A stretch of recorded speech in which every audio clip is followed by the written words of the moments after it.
Boa noite, família viva. Ora, os discípulos de João e os fariseus estavam jejuando. Vieram alguns e lhe perguntaram: por que motivo jejuam os discípulos de João e os dos fariseus, mas os teus discípulos não jejuam? Respondeu-lhe Jesus: podem, porventura, jejuar os convidados para o casamento, enquanto o noivo está com eles? Durante o tempo em que estiver presente o noivo, não podem jejuar.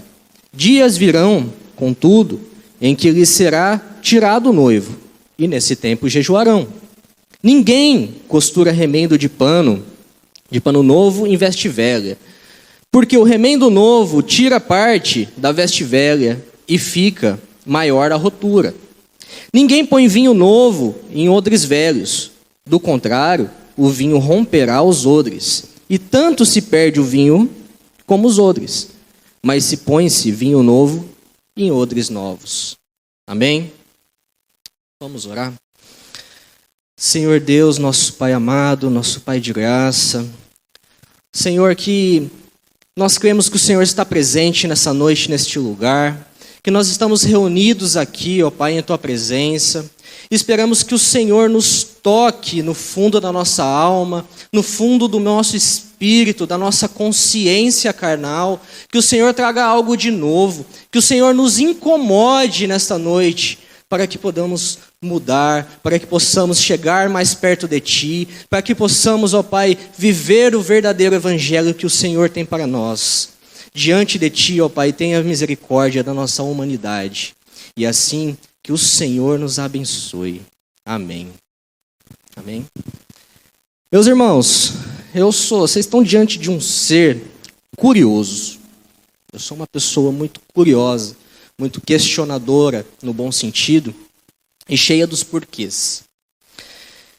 E confesso a vocês que o Evangelho de Marcos nunca foi um evangelho que me chamou muito a atenção. E para trazer essa palavra, eu fui tentar entender o que acontecia. Porque não basta nós conhecermos do capítulo 1 até o último capítulo do livro. Eu tenho que, para mim conseguir conceber o que acontecia, por que Jesus agiu desse jeito, por que Jesus agiu do outro jeito, eu tenho que saber qual era o contexto da época. E Jesus, nesse momento aqui que se passa, é uma sociedade que borbulha. É uma sociedade na época em que a política, a economia da época está tomado por um palco que estava preparado para a chegada de Jesus. Toda a história ali estava pronta para Jesus chegar. E o mais interessante é que Marcos, ele era no bom sentido, um perseguidor de Jesus. Marcos, até então, ele andava com Jesus, mas o evangelho dele foi escrito pós a época de Jesus. Marcos, ele começa a escrever as palavras desse evangelho que eu creio, pela glória de Deus, que tem 2000 e poucos anos, que foi escrito pós Jesus ter ascendado aos céus, e ele ia escrevendo de acordo com os relatos que ele tinha de Pedro. E Marcos foi chamado por Paulo de cooperador do reino. Ele estava tão próximo ali que ele estava cooperando para que a mensagem de Jesus fosse escrita. E o contexto que o livro de Marcos foi escrito foi numa cidade chamada Roma, a capital daquela época. Os romanos dominavam o Ocidente e o Oriente. A capital tinha naquela época um pouco mais de 1 milhão de habitantes, onde era uma cidade em que era liderada por Nero. E ela por palavras de Nero, ele disse que tinha pego a cidade de Roma em barro e tinha construído uma cidade de mármore. Corria dinheiro, corria riqueza. E junto com isso corria também miséria. Corria também a corrupção. Corria também a maldade. Corria também a perseguição. E diante de tudo isso, um rapaz chamado Paulo escolheu escrever o Evangelho de Cristo. Para vocês terem ideia, o que acontecia em Roma com os cristãos na época, eles eram queimados vivos, eles eram pisoteados por bois, e eram tirados a pele dos animais e colocado em volta do ser humano e jogado para os leões, para ser comido vivo. E aí a gente chega aqui e diante do altar a gente canta, né? Que o Coliseu, como que é, Lailson? O Coliseu não parou a igreja. E realmente não parou. Mas o que isso tudo tem a ver com o tema da palavra? Porque o contexto importa para nós. E de acordo com o que nós lemos aqui, no verso 18, o que está acontecendo? Judeus que acompanhavam já a vida de Jesus começam a questionar algumas coisas para Jesus. Mas o que está sendo questionado não é algo que eu tenho uma dúvida e pergunto: por que faz isso? Por que fazemos aquilo? Não. Já existia uma trama ali naquela sociedade em volta para acabar com a vida de Jesus. Já existia a maldade, já estava imperando no coração daqueles homens. E aí eles viram para Jesus e falam assim: ora, os discípulos de João e os fariseus estão jejuando. Por que você e seus discípulos não estão? Porque naquele contexto da época, os fariseus, eles jejuavam na rua. Eles saíam para jejuar na rua. Eles saíam para mostrar que estavam abatidos devido ao jejum. Porque estavam tomados de uma religiosidade. Aquilo era um cerimonial, era um ritual, era algo que era feito somente para quê? Para mostrar que estava sendo feito. Tenha calma comigo, meus irmãos, eu vou chegar. Tá? E os discípulos de João encaravam o jejum como um luto. Ficavam abatidos, tristes, no canto. E aí Jesus questiona para eles assim: como pode jejuar junto com o noivo, na festa do noivo? Como pode, meus irmãos, eu ir no casamento do Eduardo, chegar lá, passa o garçom com a bandeja cheia de quitutes, né, Eduardo? Que vai ter camarão, amém? Lagosta, picanha. E você fala: não, estou de jejum.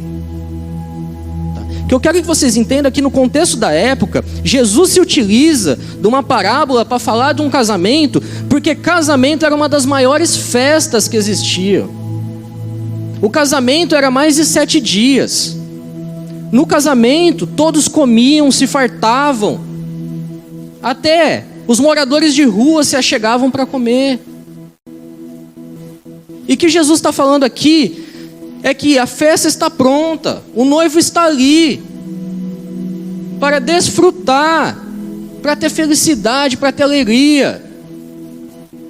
E a religiosidade vem e fala: não, nós vamos fazer o jejum no dia do casamento. Como pode isso acontecer? E Jesus, ele continua, porque quando ele é questionado, eu fico surpreendido com isso, porque Jesus é questionado, e aí Jesus vem e começa a responder por parábolas. Só que, ao mesmo tempo que ele responde, é como uma espada. Ele corta. E aí Jesus, ele continua, né? Ninguém costura remendo de pano novo em veste velha, porque remendo novo tira parte da veste velha e fica maior a rotura.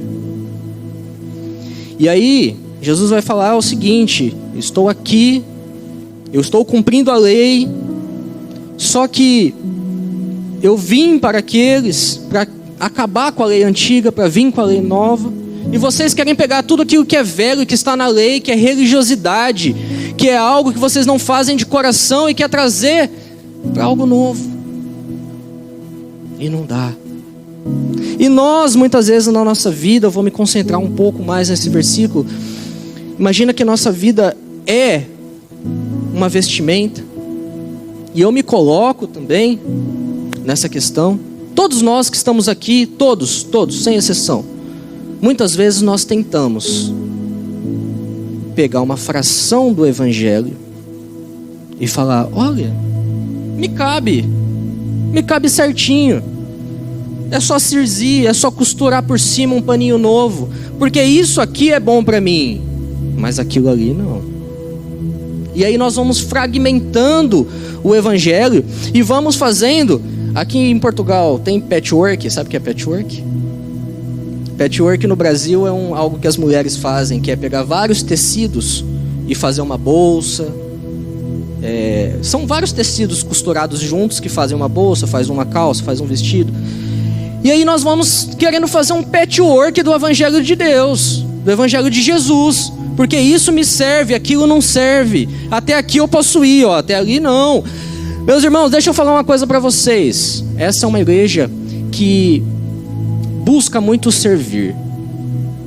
Isso, glória a Deus por isso. Mas tem uma coisa para dizer, é sério. O Senhor não precisa da sua ajuda. Ele não precisa da sua ajudinha. Ou você serve aqui de coração, ou nós vemos aqui e colocamos tudo o que nós temos no nosso coração, tudo o que nós temos de corpo e alma, e estamos aqui a servir, independente se fulano faltou, se ciclano trabalha, se ciclano não trabalha, se ciclano serve e o fulano não serve. Deus não precisa da sua ajudinha. Deus não quer que você esteja aqui na ajudinha. Deus quer tudo de você. Todo o seu corpo, toda a sua alma. E sabe qual é o problema? O problema é que pessoas passam 20, 30, 40, 50 anos nisso. E aí Jesus vai falar assim: vocês estão pegando fração do meu evangelho e colocando algo novo em algo velho. E o que vai acontecer? O que acontece quando nós costuramos algo novo em tecido velho? Na primeira lavada, as texturas são diferentes e não se juntam.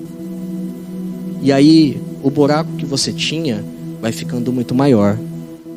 E aí nós vamos nos frustrando dentro do evangelho, de igreja em igreja, de comunidade em comunidade, de visão em visão. E aí nós vamos só nos frustrando, cada vez mais. Cada vez mais. E muitas vezes nós estamos vestidos de vestes velhas aqui dentro. E quantos anos eu, meus irmãos, passei dentro da igreja? Quantos anos? Carregando monturos, carregando entulhos, que muitas vezes não foi nem eu. Muitas vezes é essa roupa aqui que eu visto, porque os homens da minha família vestem assim. Porque as mulheres da minha família se vestem assim. E é tradição. E aí, nós olhamos muitas vezes para os nossos antepassados, nós vemos que nada deu certo. Ou que muitas vezes deu certo, mas foi tudo vazio, tudo em vão. E mesmo assim, pegamos aquilo lá, porque a minha família é assim. E vamos aceitando isso, de pai para filho. de pai para filho, né? E eu fico pensando, quando você vai tomar um vinho, um suco de uva, um vinho, você toma uma taça de vinho e aí vem um vinho de outra marca. Vocês misturam na mesma taça? Não, né? Tem que lavar. Só que na religião não. Nas nossas crenças não.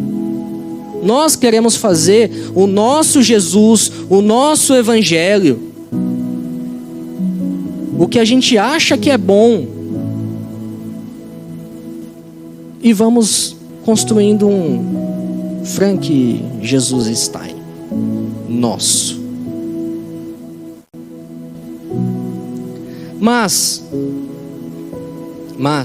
Jesus veio para transformar toda a sua vida, de cima a baixo. O problema, meus irmãos, é que esse processo dói.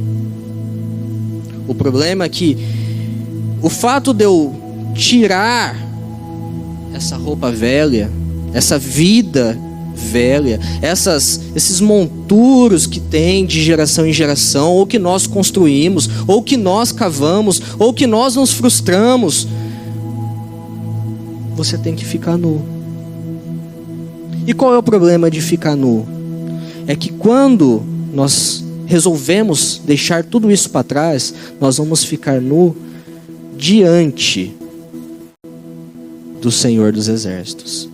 E qual é o problema? Que Ele é toda a justiça.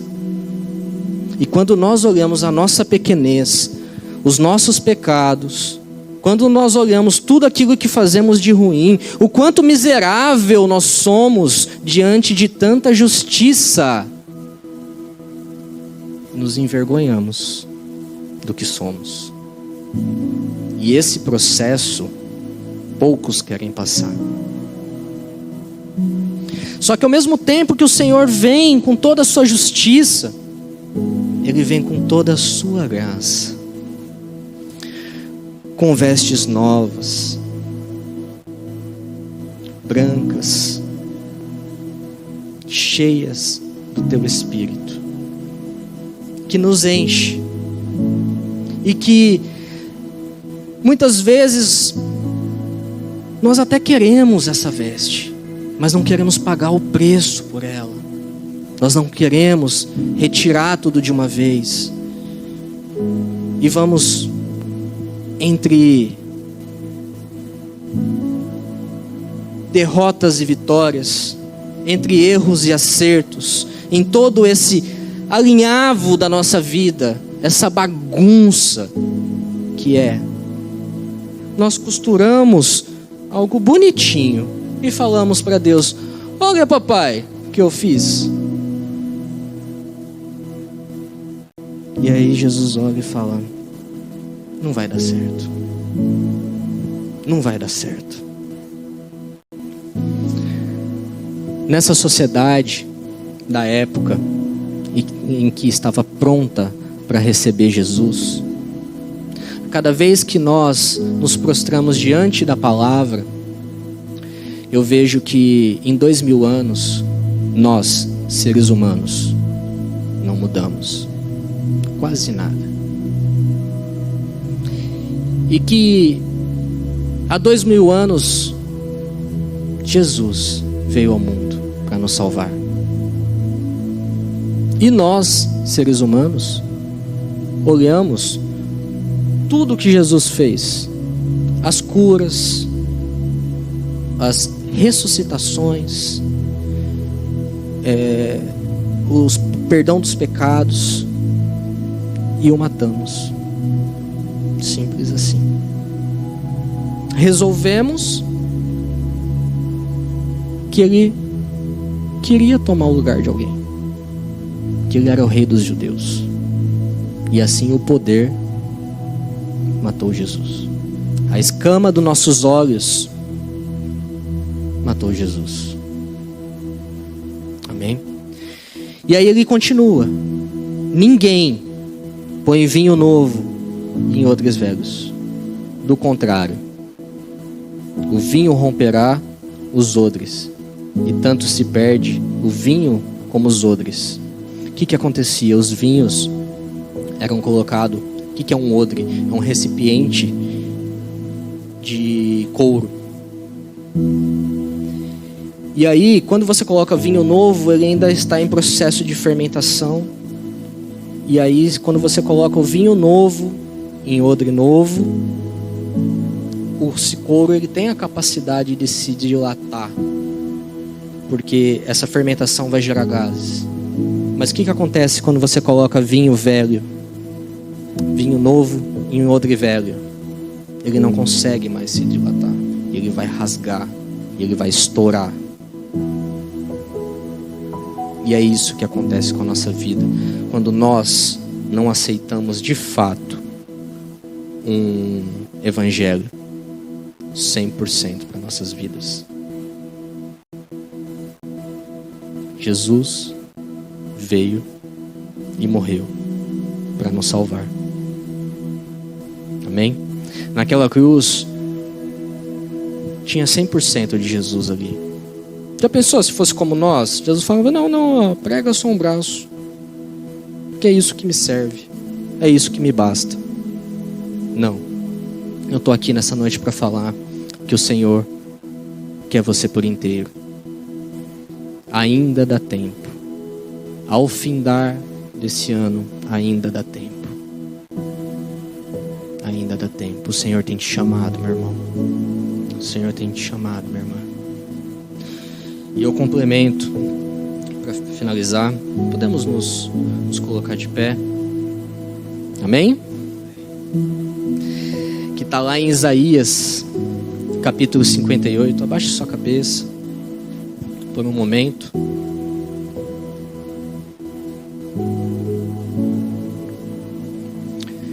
Em Isaías capítulo 58, a partir do versículo 10, ele fala assim, preste atenção, meu irmão. Se abrires a tua alma ao faminto e fartares a tua alma aflita, então a tua luz nascerá nas trevas e a tua escuridão será como o meio-dia. O Senhor te guiará continuamente, fartará a tua alma até em lugares áridos e fortificará os teus ossos. Será como um jardim regado e como um manancial, cujas águas jamais faltam. Aleluia. Nessa noite de Santa Ceia, eu tenho certeza que nós temos que fazer uma reflexão. Abaixe sua cabeça, o Espírito Santo vai te tocar, o Espírito Santo vai te trazer à memória, nesse momento, aquilo que nós temos que mudar, aquilo que nós temos que melhorar, aquilo que o Senhor quer tirar das nossas vidas de uma vez por todas. O Senhor vai trazer isso na sua mente. Peça ao Senhor para revelar o que não tem agradado a Ele na sua vida. Espírito Santo de Deus, esteja nesse lugar. Senhor Jesus, a Tua presença está neste lugar maravilhosa. O Senhor, te agradecemos, ó Pai, porque o Senhor não aceita, ó Pai, meia adoração. O Senhor não aceita, Espírito Santo, metade de nós. O Senhor quer nós por inteiro. O Senhor tem pressa de nós. O Senhor quer nos usar como seu instrumento para a Tua glória, Espírito Santo de Deus. Tenha misericórdia. Porque muitas vezes tentamos fazer as coisas do nosso jeito. Porque muitas vezes tentamos ser os deuses das nossas próprias vidas. Vivendo ao léu, para lá e para cá, como um vento. Mas o Senhor nos chama. O Senhor nos chama, a gente dá sentido nesse emaranhado que nós mesmos construímos de experiências boas e ruins, de verdades e mentiras, de alegrias e tristezas. Nós vamos construindo esse bolo de experiências, de vividas. Mas o Senhor vem para pegar tudo isso e ir tirando ponta a ponta e desfazendo esse rolo que nós fizemos, ou na expressão lá do Brasil, esse ninho de gato que nós nos metemos. O Senhor vai colocando as coisas no seu devido lugar, uma a uma, sobre a sua vida, porque nós temos um Deus de ordem, porque nós temos um Deus de graça, porque nós temos um Deus que age perfeitamente em nossas vidas. Graças eu te dou,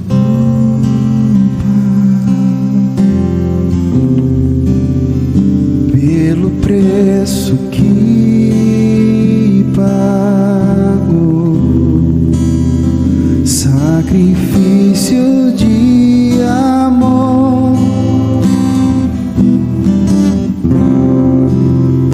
ungido do Senhor, pelos cravos em suas mãos. Graças eu te dou, ó meu Senhor. Lavou minha mente e coração, me deu perdão, restaurou nossa.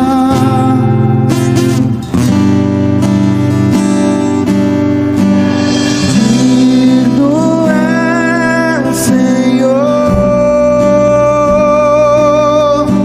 sobre o trono está.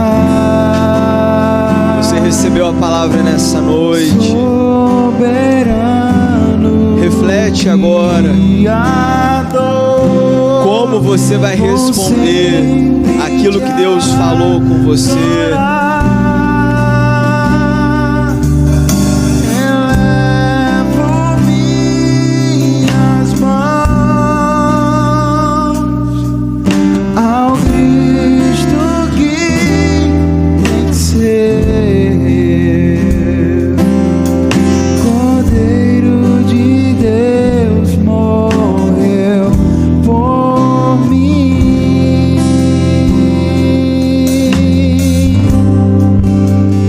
mas ressuscitou.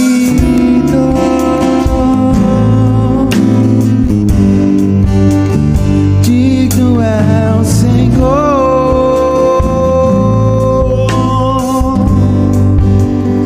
mas ressuscitou.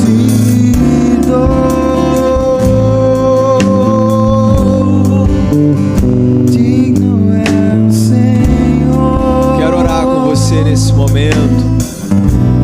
Daqui a alguns instantes nós vamos participar da Santa Ceia. Cada culto que nós nos reunimos, para mim como pastor é uma honra ter você aqui nesse lugar, aonde Deus fala ao seu coração, aonde nós somos ministrados e nós somos uma família. O Guilherme foi usado por Deus hoje para falar conosco, mas é alguém que está conosco todos os dias, nas manhãs de oração, nos grupos de crescimento.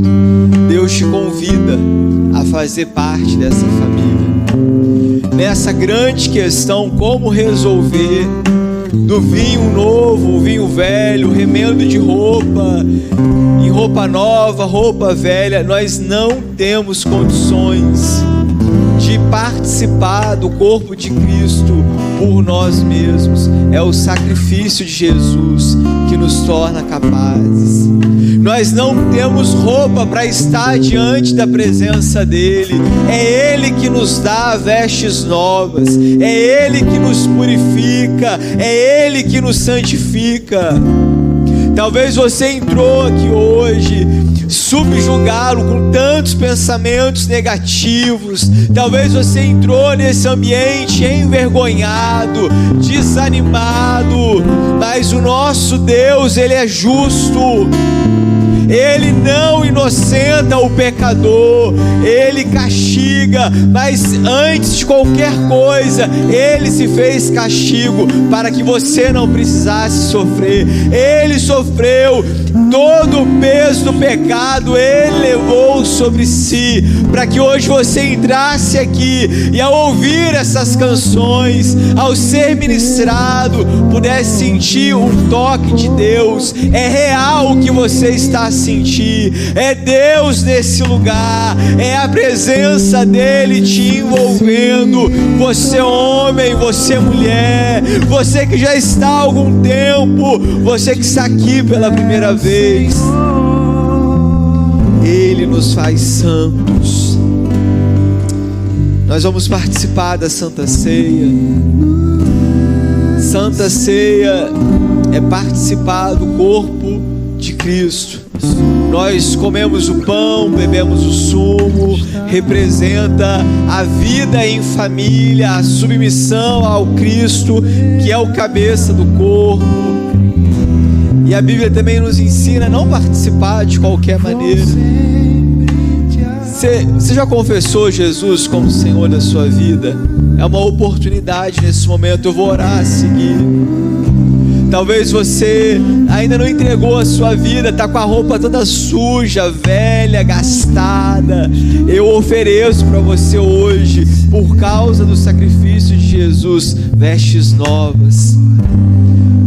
Entrega a sua vida para Jesus. Faça aliança com Ele, passe pelo batismo, se torne parte do corpo de Cristo na terra. Sarou as minhas feridas, me tirou de um lugar de miséria e me colocou num lugar de alegria e prosperidade. Se Deus fez na minha vida, pode também fazer na sua vida. Agora, se você já goza da plena comunhão com o corpo de Cristo, eu quero orar por você também e te abençoar, para poder sair daqui e contar essa verdade para muitas pessoas. Hoje, nessa manhã, éramos mais de 130 pessoas nesse lugar. Faltou cadeira agora pela manhã, e hoje à noite tem cadeira para muita gente vir, e são aqueles que você irá atrair para Jesus, aqueles que você irá convidar, não para participar somente de uma reunião, mas para fazer parte do corpo de Cristo. Tem espaço aqui para o seu esposo, tem espaço para os seus amigos, tem espaço para a sua família, para sentar junto com você. Vamos orar. Pai, eu oro por aqueles que ainda não entregaram a vida ao Senhor, mas que nessa noite tomam uma decisão. Podem não vir aqui à frente, mas o coração está queimando, já amam o Senhor e agora querem dar o próximo passo. Eu abençoo em nome de Jesus a sua entrega, a sua decisão por Jesus, pelo batismo, pela membresia da igreja. Eu te abençoo em nome de Jesus. Que ao terminar este culto você me procure a pastora Paula e faça e cele essa aliança. Você que irá participar da Santa Ceia nesse momento, coloca a mão no seu coração. Se há alguma manchinha hoje na sua roupa, você cuidou tanto das vestes que você recebeu de Jesus, mas através de um olhar, de uma palavra, você pecou. Suas vestes sujaram, você tropeçou no lamaçal. Hoje, mediante o seu arrependimento, a sua confissão, Jesus lava as suas vestes. Não há mais condenação, não há mais julgamento do inferno sobre a sua vida, porque hoje você lava as suas vestes no sangue do Cordeiro. Confessa também as tentações. Às vezes nós só confessamos pecado, esperamos o ato ser consumado, mas se você tem lidado com tentações, confessa: Senhor, eu estou sendo tentado, mas eu quero resistir, eu quero fugir da aparência do mal, porque estar na tua presença é melhor. Faz essa oração. pastora Paula, o Guilherme irão percorrer agora a igreja, irão entregar o nosso kit de Santa Ceia. Nós mudamos um pouco agora, porque não importa o tamanho do pão, não importa a qualidade da bebida, são símbolos. Então você vai receber agora esse cálice. Nós já vamos orar e você vai participar da Santa Ceia. Tem um pequeno lacre de plástico que, se ele ainda tiver aí, você pode romper, quebrar. Com muita delicadeza você vai puxar a primeira película que está aí em cima, como eu estou a fazer aqui, e você vai ver o pão, vai pegar e com muito cuidado você vai abrir agora para ter acesso ao sumo. Este é o momento santo. Se você já é batizado e não vai participar da Santa Ceia nessa noite, eu te convido a confessar o seu pecado e não deixar de participar. Pode fazer um sinal, alguém vai até você, feche seus olhos. Mas não deixe que o pecado, não deixe que as acusações venham te afastar. Nós tivemos batismo pela manhã, teremos novamente agora em janeiro. Procure-nos para batizar. Pai, nós estamos diante do pão, do sumo, em obediência ao Senhor. Nós tomamos a ceia, participamos desse momento como um memorial de que o Senhor morreu pelos nossos pecados, mas ressuscitou e hoje vive em nós através do Espírito. Que ao participar da Santa Ceia nessa noite, nós sejamos nutridos com toda sorte de bênçãos espirituais, em nome de Jesus. Coma o pão, toma o sumo, e no sinal de reverência, você que pode, se coloque de joelhos, tenha um tempo de oração, ainda que seja alguns segundos, porque o Senhor te perdoou. Você vai sair daqui perdoado nessa noite, justificado. Eu te abençoo em nome de Jesus. Participe da Santa Ceia.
Por essa palavra, por usar o Guilherme para nos abençoar nessa noite.